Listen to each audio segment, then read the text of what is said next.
My girlfriend often said, "You're too sensitive. Learn to take a joke." After she publicly insulted me time and again, I began joking back about her cooking, her driving, and her job. When she got upset, I'd respond, "Too sensitive. Learn to take a joke." That was the day she realized she had created a monster. 26, find myself sitting here wondering how my relationship turned into a psychological experiment on double standards. My girlfriend, Natalie, who is 28, and I have been together for 2 years. She's undeniably attractive, works in fashion marketing, and has a brutally honest persona that her friends seem to love. The problem is, her honesty only goes one way. It started off small with little jabs at gatherings. This is my boyfriend, Alex. He works in accounting. Exciting, right? At least he's consistent, consistently boring. Everyone would laugh while I force a smile. Later, I'd tell her it bothered me. "Oh my God, you're so sensitive. It's just a joke. Learn to laugh at yourself." Then it escalated. Last month, at her friend's engagement party, Alex wanted to wear his blue shirt, but I told him it made him look like a Best Buy employee. He wore it anyway. Can you believe it? Now everyone will be asking him where the electronics section is. 60 people left, and I stood there holding my drink, feeling like an idiot afterward. That was humiliating. "Babe, you're being dramatic." It's called having a sense of humor. Maybe if you didn't take everything so personally, you'd actually be fun at parties. The pattern was the same each time. She'd mock me publicly. I'd express my hurt privately.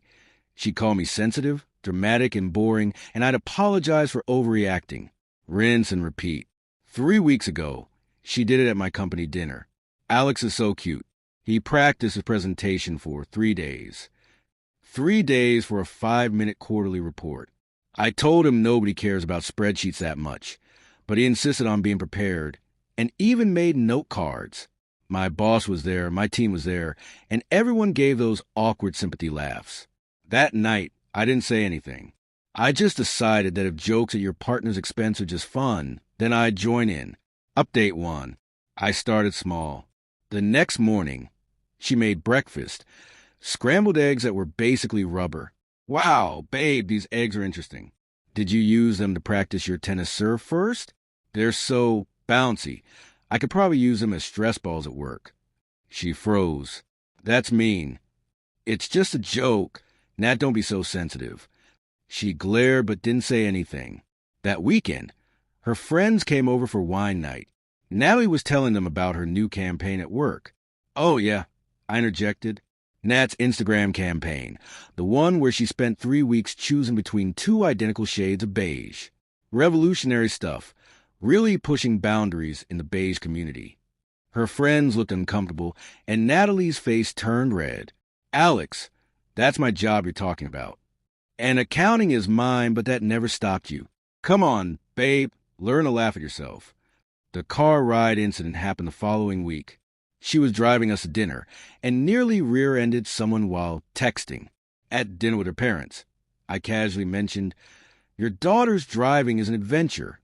Today, she almost introduced us to the car in front of us because she had to respond to a meme. Multitasking queen. I joked, "Well, if you count almost causing accidents as multitasking." Her dad laughed nervously. Her mom looked concerned, and Natalie was speechless. In the bathroom, she cornered me. "What the hell is wrong with you?" "Nothing's wrong. I'm just being funny. You know, having a personality, being fun, all those things you say I should be. This isn't funny, it's cruel. Weird, because when you do it, it's hilarious." The realization began to dawn on her face. This is about the company dinner. This is about 2 years of being your punchline, Nat. She stormed back to the table. Dinner was awkward. Her parents kept trying to make conversation while we sat in icy silence. Update 2. Natalie tried to have a serious conversation that night. "You're being vindictive," she said. "I'm being hilarious." I corrected, "You just need to develop a sense of humor." "This is different."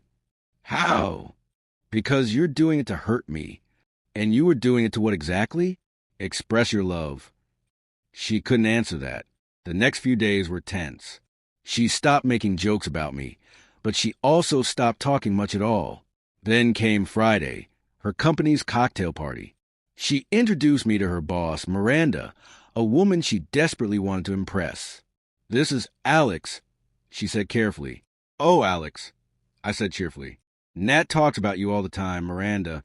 She does the funniest impression of your morning meetings. Show her, babe.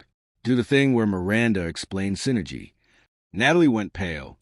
That's not. She's being modest. It's spot on. The voice, the hand gestures, everything. Had the whole apartment dying last Tuesday. Miranda's smile tightened. How interesting. Later, when her co-worker complimented her dress, I jumped in. She should look good in it. She spent 4 hours shopping for it. 4 hours for one dress.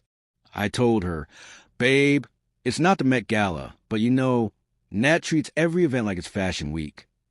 The co-worker laughed uncomfortably. Natalie excused herself to the bathroom. When she returned, her eyes were red. "Happy now," she whispered. "I'm having a great time. This is what you wanted, right? For me to be more fun at parties." The ride home was silent until she exploded. "You're ruining my reputation the same way you ruined mine at my company dinner." That was different. People know I joke around, and now they know I do too. Congrats, babe. You got exactly what you asked for, a boyfriend who can take a joke and give it back.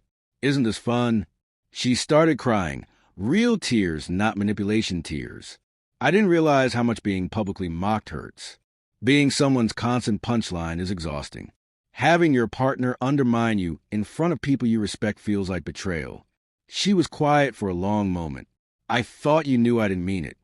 But everyone else didn't know that. They just saw you constantly putting me down for laughs.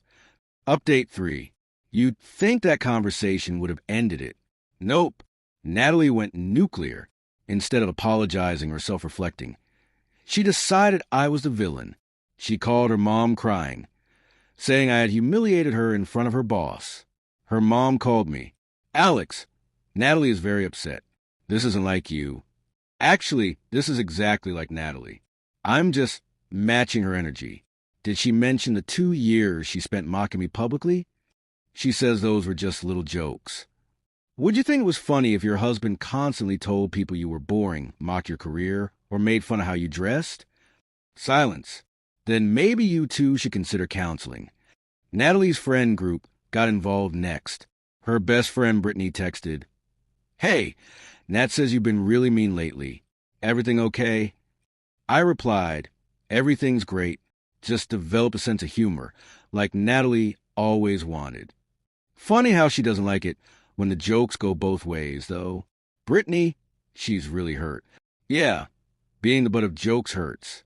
Who knew? Then Natalie tried to flip the script on social media. She posted a long message about toxic relationships, how someone you love can become unrecognizable, and emotional manipulation. The comments were supportive until I chimed in.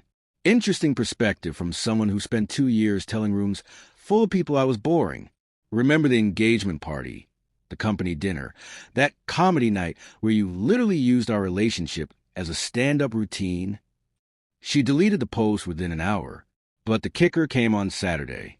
She organized a girls' intervention brunch and accidentally included me in the group chat planning it. "Brittany, we need to help Nat deal with Alex's emotional abuse. He's becoming a different person." "It's scary," her sister replied. "Has he always been this vindictive?" "No. He used to be sweet, just boring and safe, Now he's mean, boring, and safe." That's what she really thought of me. I screenshot everything and sent to her with one message. "Now I understand. I wasn't your boyfriend. I was your entertainment." Update 4. Natalie panicked when she realized I'd seen the group chat. That's not what I meant. Boring and safe? That's literally what you meant. I meant reliable, stable. You meant boring and safe. Someone you could mock without consequences, because I was too sensitive to fight back. She tried damage control, showing up at my office Monday with lunch and acting sweet. My coworker James saw her and said, "Oh, hey, it's the comedian. Alex told us about your tight five at the company dinner. Real funny stuff about his note cards." She turned red. I was just being hilarious, right? I said, James, did I tell you about her driving? Comedy gold. She left without saying goodbye. That night, she went full victim mode and had her mom call me again. You're being cruel to my daughter. I'm being exactly what she taught me to be. Two wrongs don't make a right, Alex. You're right. That's why I'm ending this. Tell Natalie we're done. You're breaking up with her through me. No, I'll tell her myself. Just wanted you to know, since you're so involved. I went home to find Natalie in my apartment. She had a key and was surrounded by tissues, with her laptop open to apartment listings.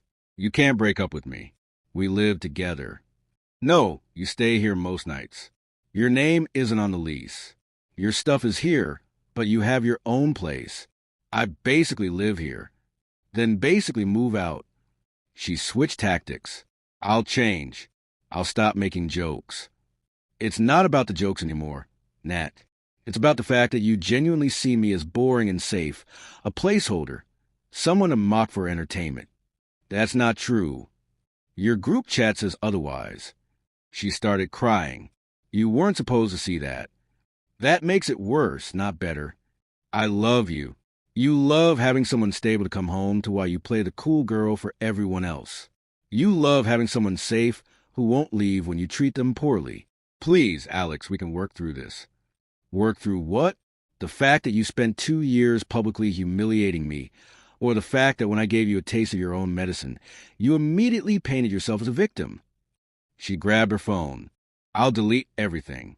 I'll apologize publicly. For what? For telling everyone I'm emotionally abusive, or for finally being honest that you think I'm boring. Final update. It's been 3 weeks since I ended things. The fallout has been quite the learning experience. Natalie went through the stages. Denial. She kept texting like we hadn't broken up. Want to grab dinner? Miss you. This is silly. Come over. Anger. You're a psychopath. I wasted 2 years on you. You manipulated me. I should have listened when people said you were too boring for me. Bargaining. What if I go to therapy? I'll make a public apology. Can we just start over? I'll never joke about you again. Depression. She started posting sad quotes on Instagram. Sometimes the person you take a bullet for is the one behind the trigger. Kind of cringe. Acceptance? Just kidding. She never got there. Instead, she attempted to rebrand the whole situation.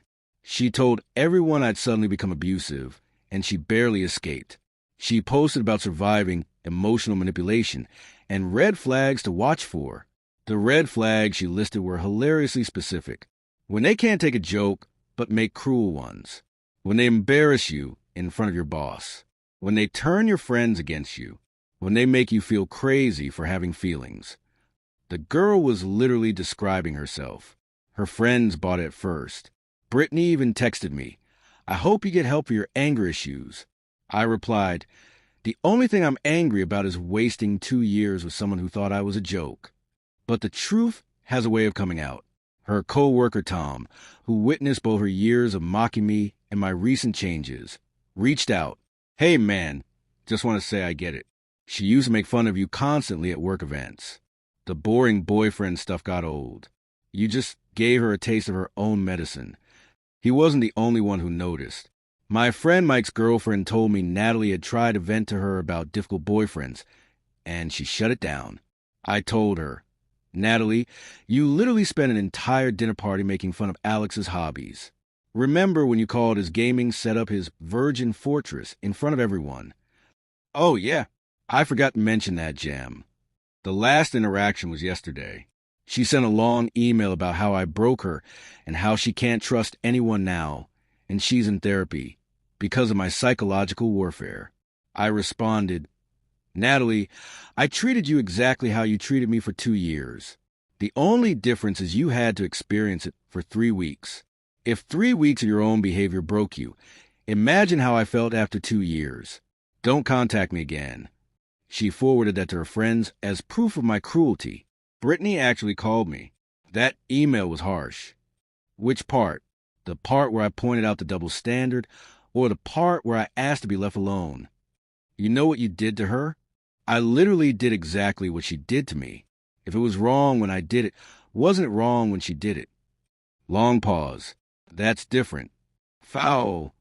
She hung up. Here's what I learned. Some people genuinely believe they're entitled to treat you poorly and expect you to smile about it. They'll call you sensitive, dramatic, or boring. Anything to avoid acknowledging that they're just being mean. When you mirror their behavior back to them, they'll cry abuse fast and you can say, double standard. Natalie wanted a boyfriend who could take a joke. Well, she got one. Turns out she was the one who couldn't take it. My only regret? Not doing it sooner. 2 years of being someone's punchline. Thinking I was too sensitive, doubting my own feelings. All because she convinced me that cruelty was comedy and boundaries were weakness. Now I'm dating someone new, Rachel. She thinks I'm funny without needing to mock me. Wild concept, right? She actually laughs with me, not at me. Last week at a party, someone asked how we met. Rachel said, dating app? His profile said he was an accountant who games and makes spreadsheets for fun. I thought, finally, someone honest. Her friend laughed. Spreadsheets for fun? Rachel smiled. Right. How refreshingly weird. I love it. No punchline. No mock embarrassment. Just genuine affection for who I am. Natalie texted me from her friend's phone last night. Saw you with someone new. I guess you moved on quickly for someone who claimed to love me. She looks boring too. Perfect match. I didn't respond, but Rachel saw it over my shoulder and said, is that the ex who thought making fun of you was a personality trait? Yeah, sad. Imagine being so insecure that you have to put down your partner for laughs. Exactly. Oh, and the best part? Natalie's new boyfriend apparently broke up with her after 3 months because, wait for it, she kept making jokes about him in public and he couldn't take a joke. Sometimes karma doesn't need help. It just needs time.